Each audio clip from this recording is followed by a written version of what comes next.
A la SUNED, Sociedad de Urgencias del Estado de Morelos, por la invitación. Esperemos que no sea la primera vez, que también sea con correspondencia, ¿no? Uno de ellos puede ir para allá a Guerrero para platicar con nosotros. Es una emoción especial regresar a casa. Yo estoy egresado del hospital. Sobreviví a la doctora Guevara, a la doctora Martínez. Y vamos a hablar de un tema que es bonito, es padre, pero muy lleno de controversias en el manejo.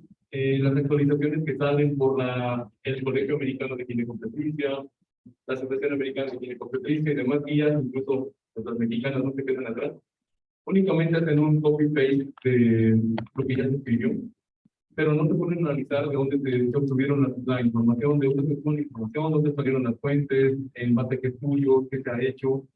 Únicamente han sido repetitivos. Y entonces, si se acuerdan, la JNC ha estado actualizándose en diagnóstico de hipertensión y nos dice la guía más actual que con 130/90 puede ser hipertenso estadio 1. Y vamos a ver qué es lo que pasa con la preeclampsia. Bueno.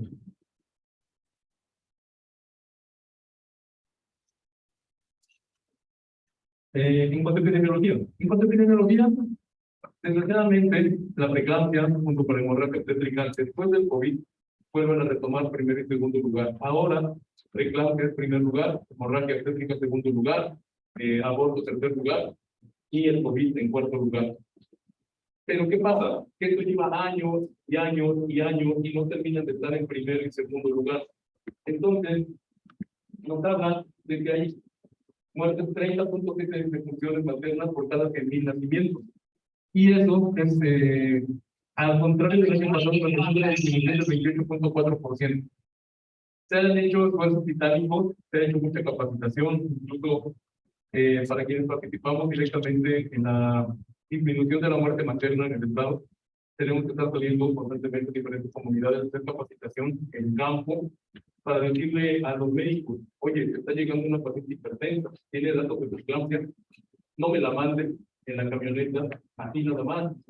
Hace algo, comienza a manejarla. Primero diagnostícala, estabilízala y después ya piensa en el traslado. Y es parte de lo que estamos funcionando ahorita en el estado. Las principales causas de disfunción decía: enfermedad hipertensiva, edema y proteinuria en el embarazo, la preeclampsia. No deja de ser la primera causa. Y si ustedes entraran a las secciones de análisis de muerte materna, estatales, o las nacionales, y se fijan, ¿no? Es un tragadero de gente. En las estatales te das cuenta que estuvo en tus manos, no lo viste o no viste qué hacer. Y desgraciadamente, para cuando llegó a donde la podían resolver, llegó ya en un estado crítico, en donde poco se podía hacer, por lo peor, se moría en el camino o llegaba a muerte. Una muerte materna, acuérdense que es trágica, a pesar del machismo que se habla en México, el matriarcado sigue predominando en nuestro país. Si se muere la mamá, los hijos son desamparados. Y el hijo más grande o la hija más grande toma el rol de educador, de cuidador, y entonces ya se triunfó también esta cuestión. Y tiene muchas repercusiones sociales. Entonces, desde ahí es donde debemos empezar a sensibilizarnos acerca de la muerte materna. Estado de México lleva 36 muertes maternas hasta ahorita. Estado de México argumenta que ellos tienen una densidad de población más grande y que por eso su mortalidad es más alta y que su razón de muerte materna es más alta. Pero llevan años siendo primero o segundo lugar. No tienen perfecto. A pesar de que tienen el Mónica Bertellini, que es un hospitalazo obstétrico y que tienen la especialidad de obstetricia crítica, continúan con el mismo problema. Algo le tenemos que aprender a ustedes. Morelos lleva años teniendo un mínimo de muertes maternas, y no recuerdo qué años fueron que se aventaron cero muertes maternas. Y el hospital, no sé si siga todavía en la misma continuidad, pero hasta donde yo me quedé como residente, eran ya 3 años sin muertes maternas en el hospital de forma continua. Y eso es bueno.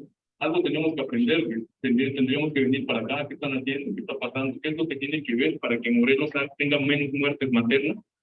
Y que nosotros podemos implementarlo en nuestro estado. En nuestro estado llevamos 16 muertes maternas oficialmente y 2 que todavía están en discusión porque hubo una situación de violencia. No se han dilucidado bien si al final fue una muerte materna directa o indirecta, pero eso ya depende del nivel federal. Otra vez las causas: enfermedad hipertensiva, hemorragia obstétrica, aborto, ahora que las mujeres andan luchando por abortar en lugar de utilizar métodos anticonceptivos para no embarazarse, y el COVID-19 nuevamente empieza a subir. Dentro de la fisiopatología de la preeclampsia, esto es un cuadro así que vamos a ver rápido. Hay dos tipos de preeclampsia: la preeclampsia temprana y la preeclampsia tardía.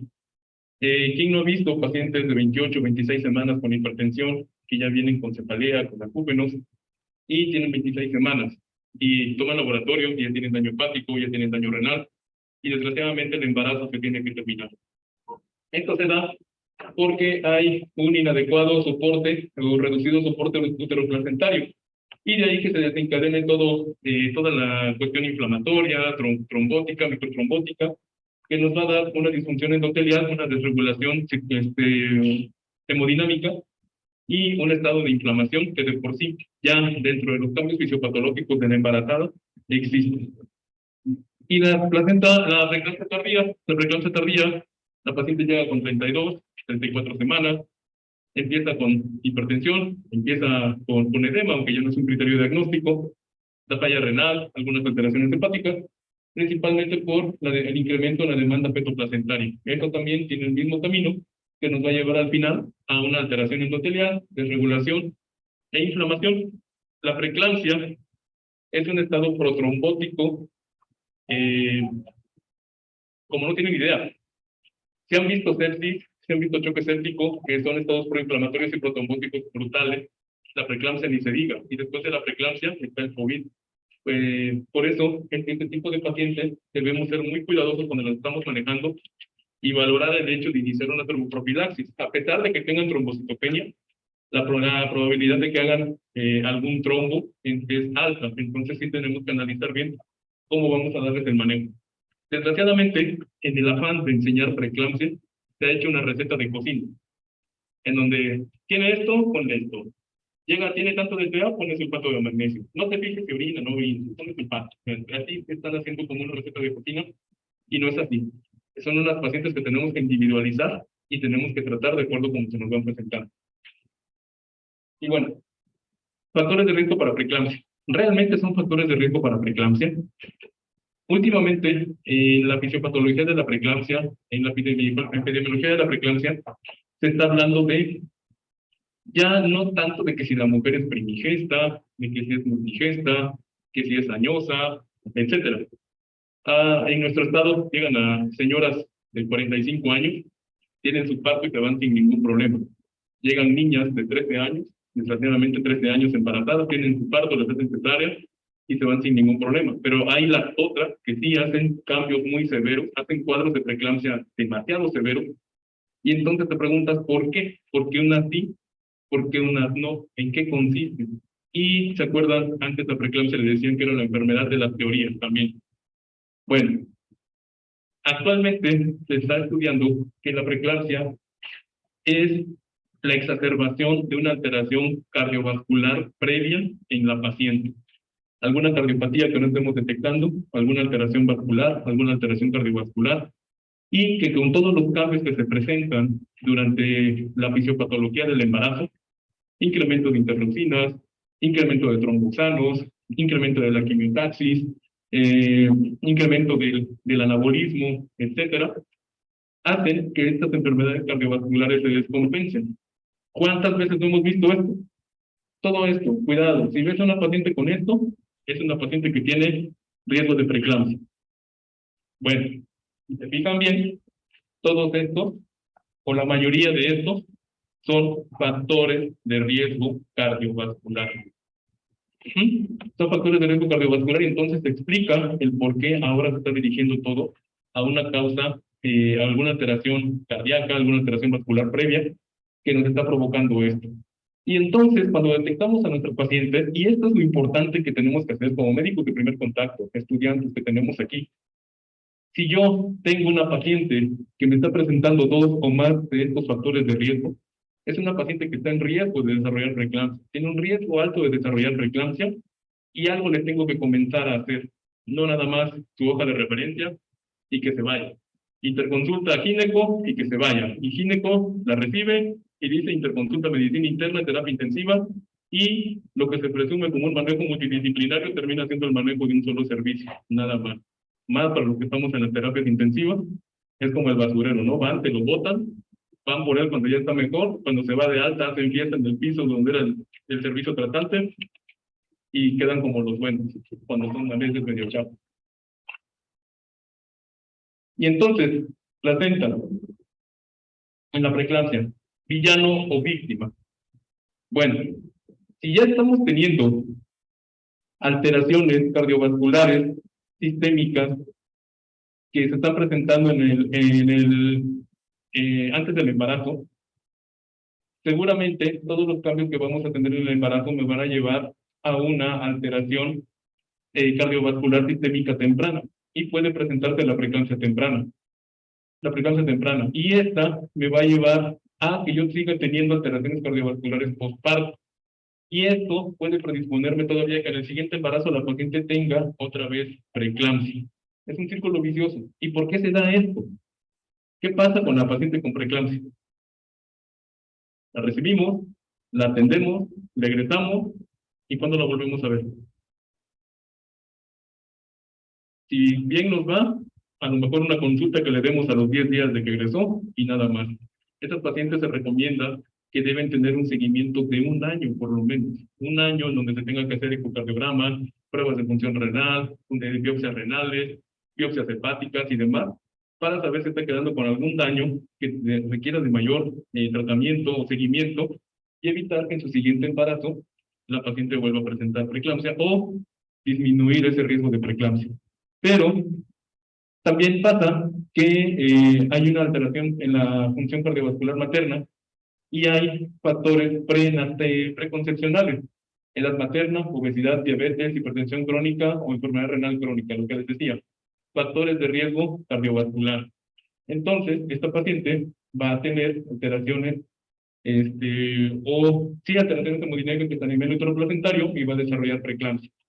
Pero también esta parte es la que nos dice que se reduce el flujo sanguíneo hacia el útero, hacia la unidad fetoplacentaria. Y estos factores nos hablan de qué puede hacer que se aumente la sobrecarga cardíaca, que haya una sobrecarga cardíaca, que aumente el volumen y que nos pueda provocar una falla cardíaca. Y a lo mejor la paciente tiene una falla cardíaca congénita que no se desarrolló en esta etapa, pero que cuando la paciente comienza a ganar volumen, a ganar peso, a restringir el diafragma, que empieza a empujar los pulmones hacia arriba, empieza a apachurrar aún más el corazón, se manifiestan datos de falla cardíaca y entonces la paciente nos puede desarrollar también preeclampsia. Entonces, fíjense, tenemos que cuidar mucho dos cosas. Antes de que se embarace y cuando ya está embarazada. Y después de que se embaraza. Si concluimos que sí tuvo preeclampsia, después darle seguimiento porque esta paciente o se nos muere infartada, o se nos muere de un EBC, o se nos muere de preeclampsia en el siguiente embarazo. Les decimos cuando se van de alta, por favor, póngase un método, no se embarace en los siguientes 3 años, deje que su marido se vaya a Estados Unidos, no importa, que regrese después y ya, luego se embaraza, ¿no? No, no es cierto. Al año están otra vez ahí, y más complicados. Y entonces vamos a reconsiderar la epidemiología de la preeclampsia con esto.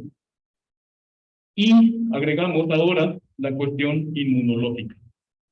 La cuestión inmunológica tiene que ver con si cambió de pareja, el tiempo de exposición al semen del esposo, la promiscuidad, etcétera. Todo lo que pueda desarrollar una nueva reacción inmunológica que reconozca como más extraño de lo que ya es el embarazo en la paciente y desate toda una cascada proinflamatoria que nos va a causar disfunción endotelial y alteración cardiovascular e incrementa el riesgo de preeclampsia. Si tiene también ya alguna enfermedad inmunológica antes del embarazo o que haya tenido, que ya detectemos pacientes con enfermedades cardiovasculares pre-embarazo, que a la paciente le hayan donado o que se haya embarazado por inseminación o por técnicas de asistencia de reproducción, nos van a incrementar todavía esta parte de la cuestión inmunológica y por lo tanto incrementan el riesgo de preeclampsia. ¿Alguna duda hasta aquí? Bueno, Pero, ¿qué le vamos a hacer a esta paciente? Yo la detecto, tiene 2 o más factores de riesgo. Yo veo que mi paciente ya tiene un síndrome metabólico y se embarazó. A la cardiópata, a la que atendimos de insuficiencia mitral hace 2 años, otra vez se vuelve a aparecer, bien sonriente. ¿Qué crees? Estoy embarazada de nuevo. ¿Qué vamos a hacer con ella? Bueno, ¿tiene 2 o más factores de riesgo? Sí. Nos cae entre la semana 12 y 16 del embarazo, que sería lo ideal. También, bueno, empezamos primero con que la paciente tiene que hacer 140 minutos de ejercicio durante la semana, no en un día, durante la semana. 30 minutos de caminata, suficiente. 30 minutos de ejercicio cardiovascular al día nos ayuda a reducir más o menos 40% el riesgo de preeclampsia. Si cae entre la semana 12 y 16, aquí tenemos que iniciar profilaxis con aspirina. La aspirina se ha encontrado dentro de su evidencia que nos ayuda a mejorar la penetración de las microvellosidades del tropoblasto hacia el endometrio. Lo hace de manera más amistosa, sin incrementar la resistencia vascular, sin oponerse a la liberación del óxido nítrico y por lo tanto hay una buena placentación. Vamos a iniciarla entre las semanas 12 y 16. Ahí es donde más nos puede ayudar. Iniciarla después de la semana 20 ya tiene muy poca probabilidad de ayudarnos o casi nula. Y la vamos a manejar hasta la semana 36. Aunque es poco el riesgo de sangrado, debemos suspender a la semana 36 antes de resolver el embarazo. Y sobre todo, porque ya saben, ¿no? Nuestros anestesiólogos también, un TP de 15.5 es alto, no la meto. Plaquetas de 149,000, no la meto porque tiene trombocitopenia, hasta que no le pases 3 apéresis, 20 plasmas y la mandes a otro hospital. Entonces, tenemos que empezar a jugar hasta con eso. Luego, iniciar profilaxis con aspirina nos puede reducir más o menos el 60% del riesgo de preeclampsia. Terapia con calcio. Si estamos detectando que nuestro paciente está consumiendo menos de 900 miligramos de calcio al día, pues debemos dar un sustituto de calcio, de modo que esté consumiendo 1 gramo hasta 2 gramos, recomiendan algunas guías, 2 gramos de calcio al día, para que nos ayude a reducir el 50% la preeclampsia. No tiene una explicación al 100%, una evidencia al 100% de cuál es el mecanismo de acción. Sin embargo, evaluando los ratios o riesgos de los pacientes, se ha encontrado que sí reduce el riesgo de preeclampsia. Y el tiempo de nacimiento, que debe estar a partir de la semana 36. Hay quienes dicen semana 34, ya estos pacientes tendrían que estarse resolviendo su embarazo. Pero también, si les pasa como en nuestros hospitales en Guerrero, que nuestra unidad de cuidados intensivos neonatales es de 22 espacios y tenemos 30, también a veces las pasamos a terapia, las cuidamos una semanita, 2 más, hasta donde puedan llegar, y que nazcan para darle más chance al bebé y que no vaya a necesitar de ser internado. Y bueno, ¿qué es preeclampsia? ¿Cómo definimos preeclampsia? Preeclampsia vagamente se ha definido así. PA 140-90, mayor de 140, mayor o igual a 140, sistólica, mayor o igual a 90 milímetros de mercurio de diastólica. En 2 mediciones con diferencia de 4 horas entre cada toma. Más proteinuria, que sea más de 300 miligramos en orina de 24 horas, un índice de proteína creatinina mayor a 0.3 o una cruz en la tira reactiva. Y aquí es donde les decía, ¿por qué esperar a que tenga 140-90 para que la paciente la podamos considerar preeclampsia? Si nos vamos a definiciones de crisis hipertensiva, la crisis hipertensiva dice 180, mayor de 180, 120 los españoles. Los gringos dicen mayor de 160, 110. Pero si el paciente presenta síntomas antes, entonces el paciente está haciendo crisis hipertensiva sin necesariamente tener cifras arteriales, cifras tensionales de crisis hipertensiva. Me está haciendo un EBC con 130-90, es un EBC y es una crisis hipertensiva probablemente para ese paciente. Entonces, ¿por qué estrictamente tenemos que manejar 140-90 en las pacientes? Y eso yo creo que también ha sido donde nos ha pegado mucho el subdiagnóstico o el diagnóstico tardío de este tipo de pacientes. Y luego tenemos los criterios de severidad. Si la TA es mayor de 160 a 110 en 2 ocasiones, con 4 horas de diferencia, le toman cada paciente en reposo, la paciente tiene preeclampsia con criterios de severidad. ¿Por qué esperas 4 horas para volver a medir la presión arterial? ¿Bajo qué condiciones? ¿En dónde la vas a dejar? ¿Cómo la vas a manejar? Y si en la siguiente hora convulsiona, y en la siguiente hora desprende placenta, etcétera. Entonces también yo creo que esos tiempos podríamos no simplemente esperarnos a seguir esto, sino a nosotros realizar nuestros propios protocolos y establecer tiempos, establecer los protocolos de atención y establecer tiempos de cada cuánto vamos a estar revisando a estos pacientes, sin tener que esperar 4 o 6 horas. Pues yo creo que es un criterio aberrante, y sobre todo para quienes manejamos urgencias, en donde vemos que el paciente nos saluda plácidamente y al siguiente minuto ya está en paro, ¿no? Entonces, eso sí nos va dejando enseñanzas, y tenemos que ir aprendiendo, y yo creo que corrigiendo toda esta cuestión que estamos manejando. Trombocitopenia menor de 100,000, criterio de severidad. Transaminasas hepáticas elevadas, 2 veces su valor normal, criterio de severidad. Creatinina mayor de 1.1 miligramos por decilitro, o el doble de creatinina en ausencia de enfermedad renal, criterio de severidad. Nuevas guías de lesión renal aguda te dicen que si tu paciente tiene 0.6 de creatinina hoy y para mañana tiene 0.9, ya tienes que considerar, o podrías estar considerando, que tu paciente tiene una lesión renal aguda, aquí 1, probablemente. Si se acompaña de algunos cambios en los volúmenes urinarios, si se acompaña de síntomas, alteraciones ácido-base, etcétera, ¿no? Pero también aquí estamos considerando a veces, a lo mejor, un valor de creatinina muy alto, o que de plano la paciente te llegue con edema pulmonar. Entonces, también yo creo que los criterios de severidad deberíamos reflexionar sobre ellos, y más bien valdría la pena que nosotros hiciéramos protocolos. Y es buena oportunidad, residentes de urgencias, residentes de gineco, estudiantes, para tesis, el rediseñar estos abordajes, el rediseñar estas cuestiones de cómo vamos a manejar a la paciente con preeclampsia, y no esperarnos únicamente a lo que nos dice la guía.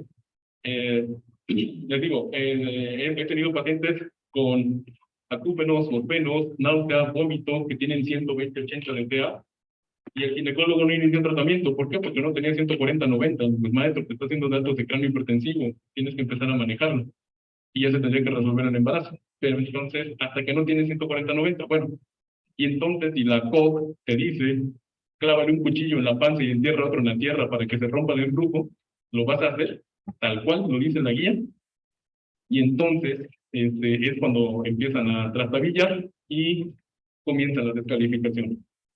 Criterios de severidad, de acuerdo a la Asociación Australiana de Atención de la Hipertensión en el Embarazo, de Brown, un autor del año 2001, de la COG 2013-2018, de la Asociación Internacional de Atención de Hipertensión en el Embarazo, sí varían un poco, pero al final todas concluyen en que si hay proteinuria, si hay elevación de la creatinina, hay disminución en el conteo de plaquetas, y nos empieza a dar datos de cráneo hipertensivo, no es vasoespasmo que ponen en sus notas, sin datos de vasoespasmo. El vasoespasmo únicamente está descrito en la hemorragia subaracnoidea espontánea, y tiene su tratamiento específico y tiene su seguimiento específico, pero no son datos de vasoespasmo, y ahorita lo vamos a ver. ¿Y quién tiene la culpa de todo esto? El que haya tomado esta referencia de la JNC en el año de 1988 para decir 140-90 es la TA con la que vamos a diagnosticar preeclampsia. ¿Por qué? Porque en esta guía dijeron 140-90, el paciente ya está hipertenso, estadio 1. ¿Qué creen? No toma en cuenta embarazadas. No se ha hecho ese estudio en embarazadas. Y recientemente sacan su actualización que dicen 130-90, hipertenso estadio 1, porque preeclampsia con 140-90. Porque hasta que tenga 140-90. Pregúntenle a un ginecólogo si quieren que lo tapilen. Y empieza a salir mucha bibliografía, empiezan a salir incluso de la AJA, donde empiezan a discutir, bueno, 140-90 es la presión arterial meta que deberíamos tener. Principalmente que reta las cifras tensionales, y que hace un estudio un poquito más profundo acerca de La paciente con 130/80 ya te hace cambios hemodinámicos, cambios cardiovasculares, a veces más agresivos incluso que cuando tienes la TA de 140/90. Entonces, si tienes una pacientita, no sé cómo, no recuerdo bien las pacientes que llegan aquí, de qué peso, allá nos llegan con 48 kilos, 45 kilos, las más afortunadas con 78, 70, pacientes chiquitas con hipertensión, de 170/90, los pacientes están muy mal y hay que darles un buen abordaje, hay que manejarles adecuadamente la presión arterial. Y desgraciadamente nos seguimos basando en estudios, en metas, en resultados obtenidos en pacientes anglosajones. Ahorita, más adelante les voy a mostrar una diapositiva de un trabajito que estamos haciendo con los residentes que ya están rotando con nosotros en la terapia intensiva sobre el manejo de sulfato de magnesio. Y también ellos se quedan así como de, y bueno, ¿y por qué cuando estábamos de médicos generales en el centro de salud hacíamos eso? Bueno, porque iba un supervisor a decirte que así lo tenías que manejar porque así dice la guía, ¿no? Y el supervisor únicamente se la aprendió como letanía, pero nunca se puso a estudiar más a fondo qué demonios está pasando con esa paciente. Y nos llega la paciente. Yo siempre les he dicho, dejen de decirle a la paciente obstétrica que es una paciente hermosa, embarazada, que debe comer por dos, que está en la mejor etapa de su vida. Traen el mismo diablo adentro. Si se ponen a estudiar fisiopatología del embarazo, se van a dar cuenta de todos los cambios bestiales y algunas de las que no están embarazadas no se van a querer embarazar. Pero aguanten, sí salen bien. Me llega la paciente con presión arterial de 140/90, asintomática. ¿Qué le hago? Tiene 140/90. ¿Qué abordaje le daría a esta paciente? Presión arterial mayor de 160/110, asintomática. ¿Qué le hago a esta paciente? Le tomo laboratorios y me sale todo bien. Le tomo laboratorios de la de 140/90 y me sale todo bien. Pero esta ya está en criterios de hipertensión severa. Le caigo con todo. Antihipertensivos a pasto, sulfato de magnesio, una virgencita de la estampa de Guadalupe, una estampa de la Virgen de Guadalupe. ¿Con qué le caigo? Presión arterial mayor de 140/90 con cefalea, visión borrosa, dolor abdominal y náuseas. Me está haciendo una hipertensión severa. A lo mejor me dicen que no, porque no está alcanzando 160/10, pero ya tiene todo esto. ¿Está en hipertensión severa, sí o no? ¿Cómo la voy a abordar? Y entonces empiezan cuestiones así como muy confusas entre clasificar si tiene hipertensión severa nada más por el grado de las cifras tensionales. No tendría que ser así.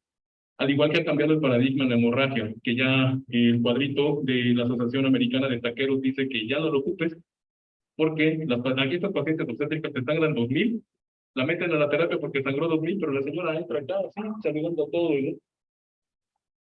Y hay otras muy chiquitas, muy flaquitas, que sangran 800 y con esos 800 te hace chocar. Entonces dicen, a la hemorragia, en cualquiera, obstétrica, en trauma, lo que sea, muévete, actívate por los cambios hemodinámicos, más que estar calculando cuánto sangró ese paciente.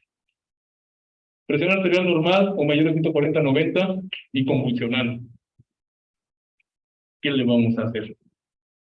Y ahí es cuando se quedan así, es que la TA, es que la TA, es que la TA, es que la TA. Y es lo primero que nos encontramos cuando hacemos el análisis de morbilidad y mortalidad materna.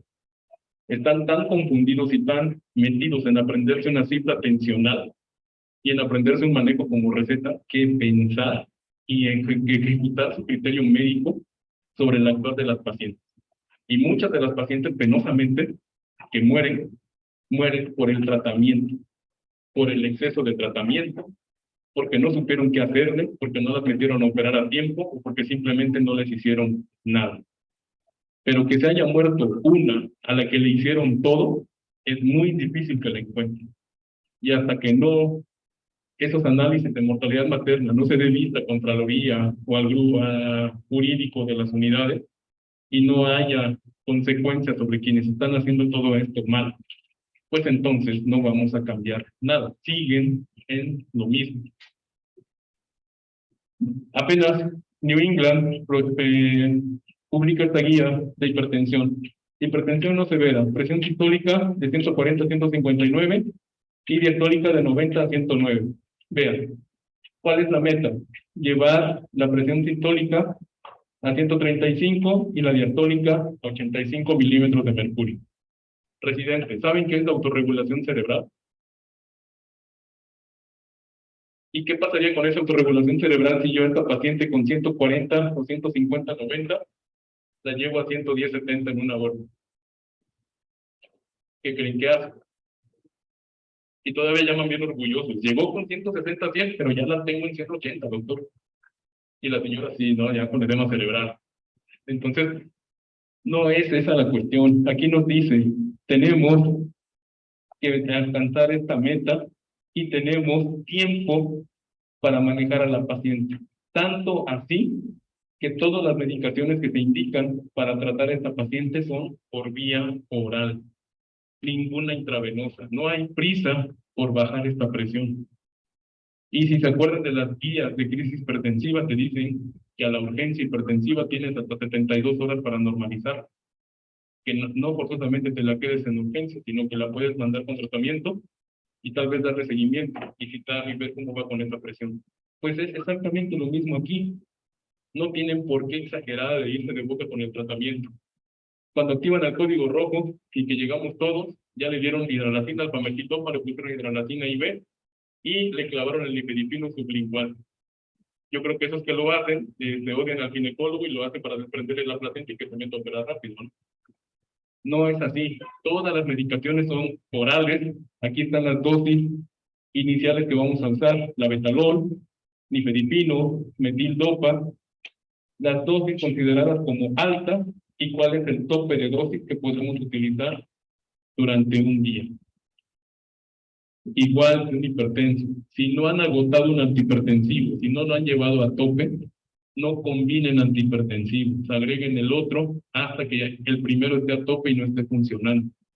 Y entonces ya dan manejo, pero no lo sobrecarguen, no hagan que las pacientes se hipotensen, porque quien sufre es su cerebro, su corazón, sus riñones y la familia después. Y aquí está. Presión arterial mayor de 160 o diastólica mayor de 110. Hipertensión severa se considera.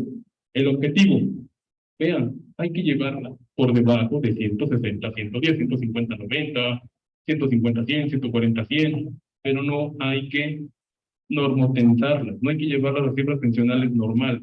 ¿Cuánto tiempo tenemos para darle manejo a esta paciente? Vean, 180 minutos. 3 horas. 3 horas para lograr las cifras tensionales que necesitamos para los pacientes. Y esta paciente que llega así, pues lógicamente alarma a todos y va para cesárea. Sí, ¿qué creen que les va a decir al anestesiólogo? Si ustedes le pasan una paciente con 170, que llegó con 160, 110, y ahora se la pasan con 170. ¿Cuál es el efecto de sus medicamentos cuando hacen bloqueos, cuando intuban? ¿Qué les pasa a ustedes cuando intuban pacientes hipotensos? Entonces, lo mismo con estas pacientes. Les decía, muchas veces se complican más por el manejo que por lo que realmente tenían. El año pasado sesionamos una muerte materna, llegó con anemia de 7, la metieron a la toco para transfundirla, según, con anemia de 7, 37 semanas. El plan en la hoja de ingreso decía transfusión y que se vaya. Las indicaciones decían solución Hartmann, 1000 para 8 horas, preparar para cesárea. La meten a operar y de la nada se les muere en quirófano. ¿Por qué? Nadie quiso decir nada y por poco a esos residentes de ginecología, porque lo operaron entre un R3 y un R4, por poco y se les acaba la residencia. Entonces, no hagan más de lo que debemos hacer, pero lo que hagamos, por favor, hay que hacerlo con fundamento, no porque lo escuché, no porque lo vi, no porque me contaron, es porque lo leí de una fuente válida y entonces nos pueden decir de dónde tomaron su tratamiento. No que andan trayendo artículos de Costa Rica y que el tratamiento de hiponatremia en caballos. Igual, manejo. Aquí sí es manejo. La betalol, intravenoso, puede ser oral, puede ser intravenoso. Nifedipino puede ser oral. Bueno, debe ser oral, no hay más. Hidralacina, que puede ser intravenosa o es intravenosa. Y la metildopa, una unidosis de 1000 miligramos inicial para darle manejo a esta paciente. Y la pasamos a resolver. Vean, tienen su periodicidad, cada cuánto tiempo tienen que estar manejando a estos pacientes. No es de que le doy el antihipertensivo a los 5 minutos debido a la presión arterial, sigue alta, le dan otra dosis. 5 minutos, sigue alta, le dan otra dosis. Y después, ya no tiene TEA. Muy bien, causa de muerte, le ponen su nombre en el primer rengloncito. En el número 1 le ponen su nombre. Y lo que les decía, ¿por qué no es vasoespasmo? ¿Por qué no es vasoespasmo esto? En la curva de autorregulación cerebral, aquí debemos mantener, en esta presión de perfusión cerebral debemos mantener a nuestros pacientes. Donde el vaso sanguíneo, acuérdense, sería Kelly Monroe, cómo se abren, se cierran los vasos, cómo se mueven los fluidos dentro del cráneo, porque el tejido cerebral difícilmente se va a modificar, y si se modifica es para expandirse. Y entonces, si yo le bajo la presión a esta paciente, si yo lo hipotenso, ¿qué le voy a producir? Si no está llegando, si yo estoy regando mis plantas con una manguera con buena presión y de repente alguien llega y le cierra a la mitad a la llave, ¿qué va a pasar con ese flujo y con esa presión? Disminuye. ¿Qué hago para aumentarla? Ocluyo la punta de la manguera para tratar de que tome más presión y llegue más lejos. Bueno, en el cerebro pasa lo mismo. Se cierra el vaso tratando de aumentar la presión para que la sangre llegue más lejos, hasta donde debe llegar. Al contrario, en hipertensión, el vaso sanguíneo se dilata y entonces es más propensa la paciente a hacer edema cerebral. Si hace vasoconstricción, lo más seguro es que me haga isquemia. Si me hace vasodilatación, lo más seguro es que me haga edema cerebral. Edema cerebral, la lesión más asociada, o más frecuentemente asociada a eclampsia. Y también, ¿qué otro componente juega aquí en la vasorregulación? Acuérdense que autorregulación es el aumento o la disminución de las resistencias vasculares cerebrales, que depende de presión, principalmente presión arterial media, y que depende de qué otro componente, de qué gas, presidente. CO2. Si al paciente lo lleva a la hipocapnia, vasoconstricción. Si lo lleva a la hipercapnia, vasodilatación. Y algo muy claro y que no necesitan de mucho recurso para manejar, sobre todo cuando están ventilando a pacientes neurocríticos. Líquidos. ¿Cuántos líquidos a la paciente preeclámptica? Todos dicen, tiene edema, está jugando líquidos, está hipovolémica la paciente. ¿En serio? ¿Está hipovolémica? Esta historia se les hace conocida. Solución base de 1000 para 8.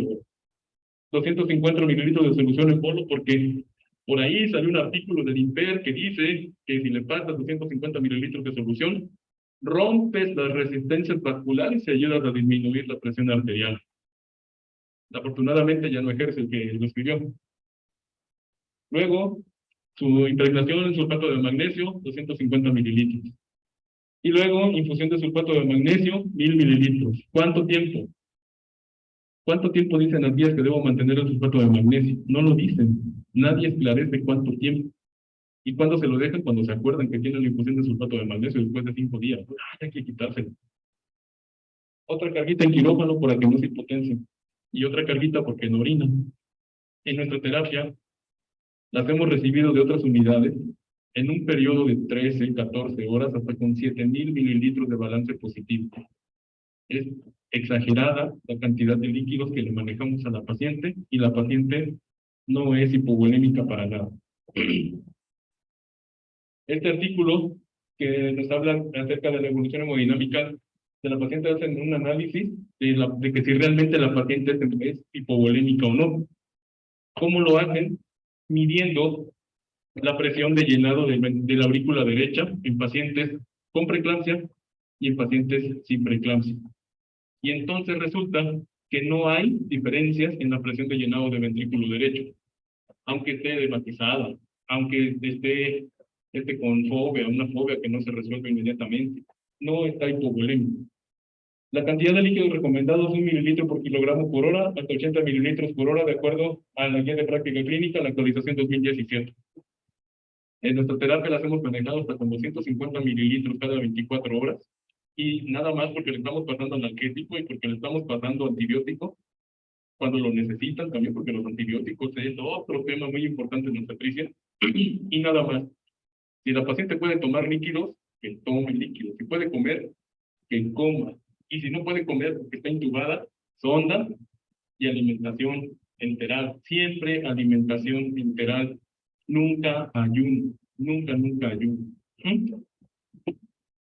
Y nos dice, este artículo, este está muy padre, todos los cambios cardiovasculares que hace la paciente. ¿Y qué hace la paciente? Principalmente hace disfunción diastólica.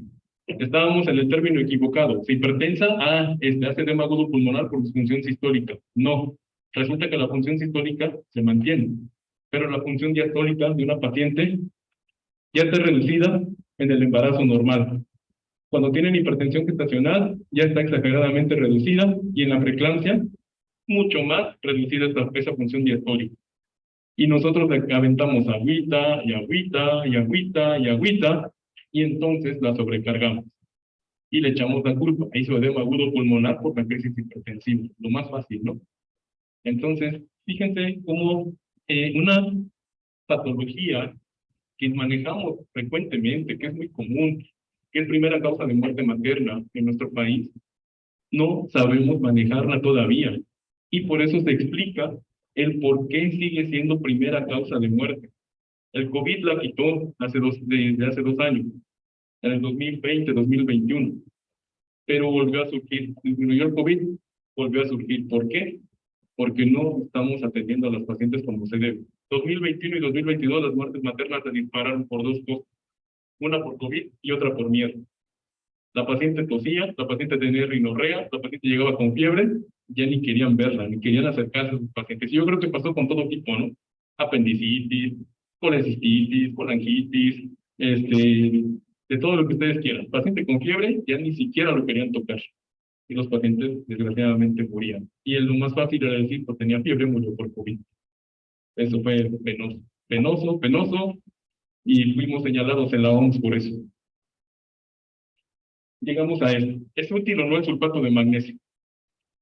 El sulfato de magnesio le hemos atribuido muchas cuestiones de neuroprotección, que si bloquea los receptores NMDA para impedir el paso de glutamato y el paso de calcio, que si es un relajante de músculo liso y por esa relajación de músculo liso es un vasodilatador. Y bueno, si quieres buscar un estabilizador de membrana, la difenilidantoína o la fenitoína son mejores estabilizadores de membrana.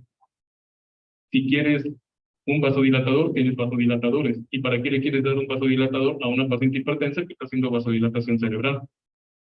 Etcétera, entre otras cosas.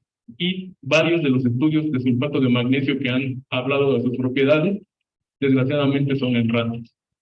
Entonces, ¿sirve o no sirve el sulfato de magnesio? Bueno, ya desde días se ocupa en la terapia de preeclampsia y eclampsia. Y aquí es donde vienen varias cuestiones. Lo que les decía, voy a regresar rápido.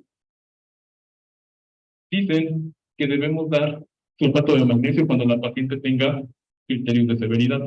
Muy bien. Si me llega con 160, 110 la paciente, con acúfenos, fosfenos, vomitando, ¿qué le hago? ¿Qué sería lo mejor?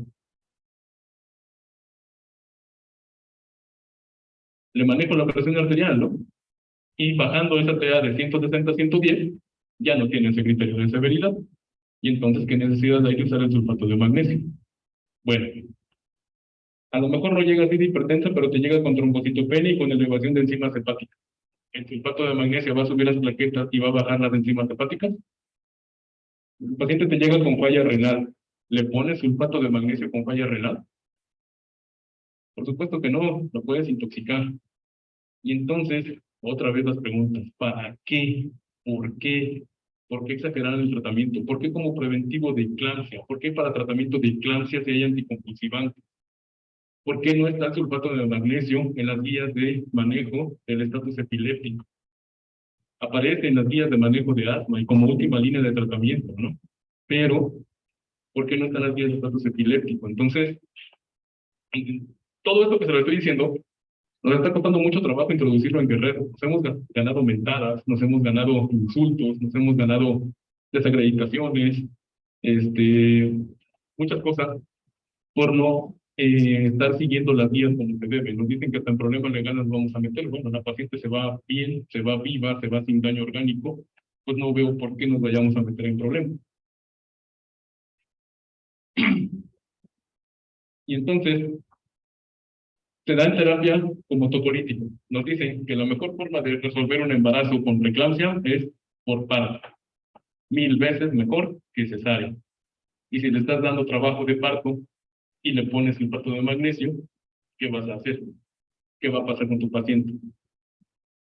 Estas controversias siempre han existido y hasta el momento el beneficio más importante es como profiláctico de parálisis cerebral en prematuros. Ese es el beneficio que se ha encontrado bien en el sulfato de magnesio. ¿Qué tenemos? Esquemas de Pichat, Suspan, Cibaí, Suspan modificado. 4 gramos, 4 gramos, 6 gramos, 4 gramos. Muy bien. Y dosis de mantenimiento nos dice cómo vamos a manejar este sulfato de magnesio.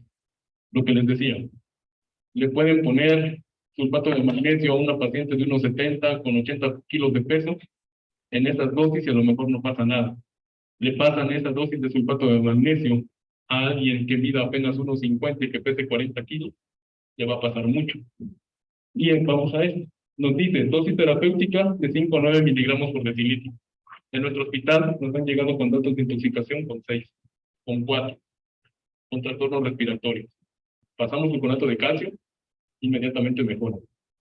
Entonces, y luego vean, dosis terapéutica, cerquita, ya de la dosis que empieza a ser tóxica. ¿Por qué tendría yo que emplear esto? Se basan en el estudio McPie. Estudió 10,000 pacientes con preeclampsia. A 5,000 les pusieron sulfato de magnesio. A las otras 5,000 las manejaron con placebo. De las 5,000 que tuvieron sulfato de magnesio, convulsionaron, creo, como 20. Y de las otras convulsionaron como 30. Y ya con eso dijeron, no, entonces sí ofrecen un beneficio protector. Pero resulta que del lado de los que tuvieron sulfato de magnesio, tuvieron más complicaciones respiratorias. Y eso el artículo no lo menciona. Lo tiene como un sesgo. Y aparte, en una revisión que hacen aquí, este doctor Cristian Alberto Herrera, es un amigo intensivista ginecobstetra que está en Pachuca, hacen esa revisión junto con estos doctores y encuentran que el número necesario a tratar del sulfato de magnesio es de 91. ¿Qué es esto? Tienen que tratar a 91 pacientes para que encuentren beneficio en una. ¿Cuál sería el número necesario a tratar ideal? A lo mejor uno, ¿no? Que tu primer tratamiento le funcione al paciente, pero ya hasta 91. ¿Para qué? ¿Por qué? Cristian investiga y dice, 6 de las pacientes que convulsionan antes de llegar al hospital. Y 3 convulsionan a pesar del sulfato de magnesio. ¿Para qué utilizar entonces el sulfato de magnesio? Cuando Cristian publicó esta editorial, esta carta al editor, en el Twitter se le vinieron como perros las vacas sagradas de perinatología, las vacas sagradas de Mónica Pretelini, el doctor Enrique Monares, no saben la cantidad de médicos que se le vinieron encima. Sin embargo, otra vez estamos olvidando evidencias, no estamos haciendo estadística con nuestros pacientes. 60% de los pacientes van a convulsionar antes de llegar al hospital y 30 de ellas van a convulsionar sin hipertensión. Lo que les decía, hacen daño renal, hacen daño hepático, hacen daño neurológico, sin necesidad de tener 140-90 de TA. Entonces, yo creo que es tiempo de que recapitulemos. Son áreas de oportunidad, si quieren hacer investigación para sus tesis, colaboraciones que quieran hacer, etcétera, para investigar más sobre esta cuestión. Nos dicen, no pueden publicar su estudio donde no trataron a las pacientes sin sulfato de magnesio porque el comité de ética no se los aceptó. Bueno, llevamos todo el 2022 sin utilizar sulfato de magnesio en la terapia intensiva, no ha convulsionado ninguno. La paciente norteamericana en promedio pesa 90 kilos. La paciente de Países Bajos, 78.8. Alemana, 84 kilos. Y en promedio, 70 kilos la mexicana. De datos obtenidos de la última revisión en salud, del peso promedio aproximado de hombres y mujeres. Si damos 4 gramos de sulfato de magnesio a la paciente norteamericana, estaríamos dándole 44.4 miligramos por kilogramo de peso. 50.7 a la holandesa, 47.6 a la alemana y 66.6 a la paciente mexicana, que estamos tratando de meter ahorita para que el Comité de Bioética nos lo acepte. Bueno, no le vamos a quitar el sulfato, pero lo vamos a manejar a una dosis de entre 50 y 60 miligramos por kilogramo de peso, y más o menos va a quedar un bolo de 2.6 a 3 gramos. Y probamos. Vemos, empezamos con eso, si de verdad está haciendo un efecto neuroprotector como se espera el sulfato de magnesio, o podemos hacer un estudio más adelante donde la dosis todavía la podemos reducir más y checar ese efecto. Y aquí este es un artículo británico que nos dice, el sulfato de magnesio no es la bala de plata para reducir la mortalidad asociada a preeclampsia y eclampsia. Si tuviéramos un buen sistema de salud, con buenos hospitales, con personal competente y bien entrenado, adecuado a equipación y medicamentos, el sulfato de magnesio no sería necesario. Tenemos buenos hospitales, tenemos buenos médicos, nos faltan de repente medicamentos, o bueno, actualmente nos faltan casi todos. Nos falta que nos actualicen nuestros equipos, sí, pero los mejores monitores para sus pacientes siempre van a ser ustedes.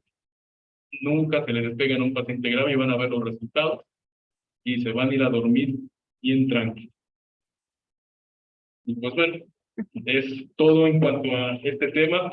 Si tienen alguna duda, comentario, queja, sugerencia, felicitación, invitación a cenar, adelante.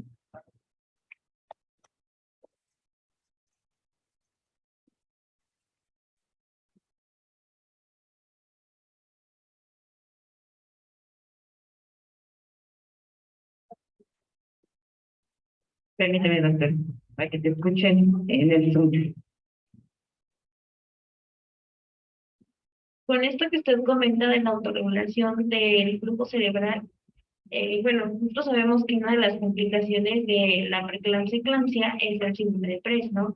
En estos pacientes que tienen o llegan a cursar con, como sabemos, las crisis convulsivas, también estaría indicado impregnarlas de sulfato de magnesio o ya abordarlas de otra forma. Lo que te decía, generalmente por eclampsia, y esto nos lo aprendimos en la rotación que tuvimos en la Gineco 4, el IMSS, por eclampsia te pueden convulsionar 1 o 2 veces. Por un PRES te convulsionan más de 2 veces y a veces hasta hacen estatus. Entonces, cuando ya te convulsionan más de 2 veces, ya no tienes que estar sospechando de eclampsia, ya tienes que estar sospechando otras patologías. ¿Sabías que existen 10 diagnósticos diferenciales de eclampsia? Entre esos incluido el síndrome de Press.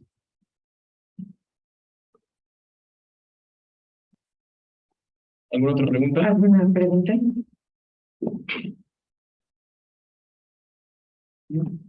Eso, ¿alguna pregunta?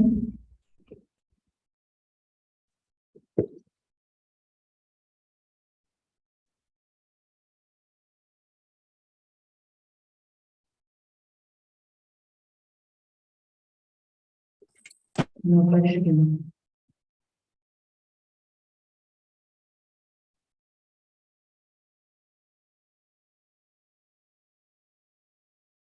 A ver, permítame. Alexis, ¿por qué no analizan los datos de esos pacientes de terapia que ya fueron tratados sin sulfato de magnesio durante 2 años? Sí están analizadas, sí pudiéramos publicar ya algunos datos. El Comité de Bioética no nos lo permite porque la norma oficial mexicana, las guías de práctica clínica de atención a la paciente con preeclampsia y eclampsia nos dicen que tenemos que usar el sulfato de magnesio. Si hacemos un reporte de ese tipo, entonces sí, en cuestiones éticas nos podemos meter en problemas y tenemos que replantear.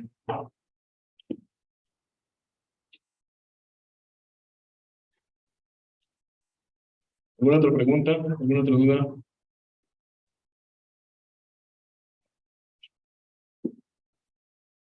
Estudiantitos, residentes,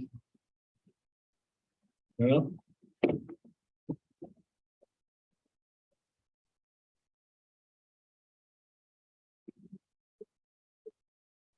Bueno, pues creo que el tema de la preeclampsia es un tema importante para todos los que estamos en contacto con este tipo de pacientes, tanto medicina de urgencias, ginecoterapia, donde el manejo yo creo que es la pieza fundamental para el pronóstico de nuestros pacientes, dado que dan un buen abordaje, creo que con eso nosotros podemos mantener a salvo la integridad del menor. Si no hay más preguntas, le agradecemos al doctor por su tema, esperando que podamos contar con su apoyo en otras ocasiones, un presente por parte de la sociedad. Y recordándoles que seguimos con nuestras inscripciones para que sean miembros de la sociedad. Ahorita nos van a proyectar los costos. Tenemos en puerta un proyecto que es traer aquí a Cuernavaca el curso de Icarus. Está planteado hacerlo el día 10 y 11 de septiembre aquí en este hospital sede.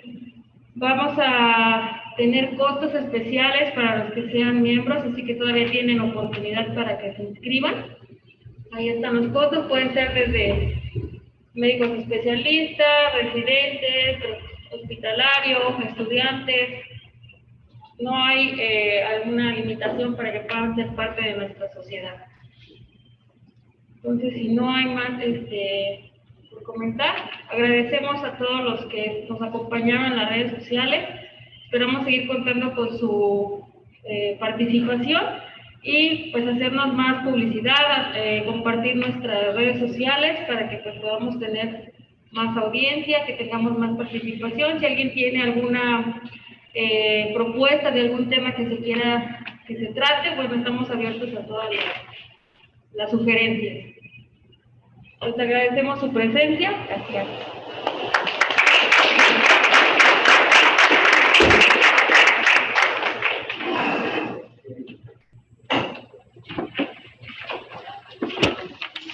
¿Les gustó? Mientras más los veo crecer, te vas a la puerta ya.